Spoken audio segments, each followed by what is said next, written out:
So, is psychology doomed to continue contending with the mechanistic meat machine explanation of things?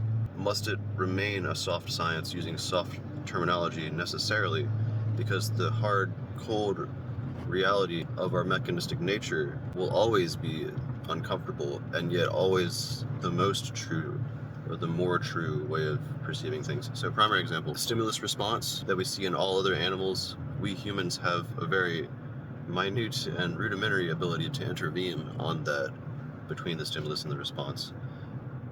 But we can't call it that. We use what CBT uses, this term ABC, the activating event or the antecedent, the belief about that event and the consequences. Fortunately, we can form beliefs about things. We can form beliefs and intervene between that antecedent and the unwanted consequences of that. But we can't talk about that like the mechanistic meat machine. So what we're going to basically end up with is more and more refined and precise and comfortable ways of describing the human condition. And I fear this is leading to the kind of psychology we have today, which is doing the nerfing the edges on reality thing, unfortunately.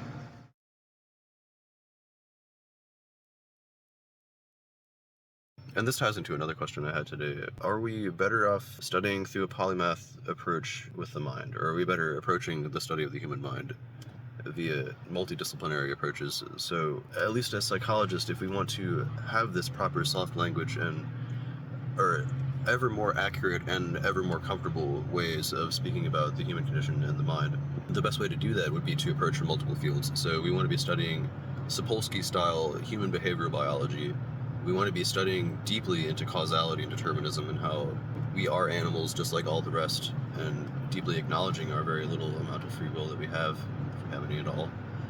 And studying from neuroscience, which also leads us to think that way. Studying from neurobiology, from psychology and psychiatry, and all the different terms that we have, from medical neuroscience, from cognitive science. The combination of all of these will give the learner a gist, we'll get the gestalt. The learner that studies this way would more prominently be able to form good instincts about how the brain works. Like, that's the way to look at it. We're probably not going to fully understand how the brain works for a long time, but we can do a lot. Like, we've come a very long way. As much as we don't know, we have come a long way with, especially with neuroscience. And the more you study, the more you can kind of get proper instincts, or at least instincts that can be applicable to today's world, pragmatic ways of thinking about the brain that apply across a large breadth of types of brains. That approach, I fear, is not what you get with the Monomath.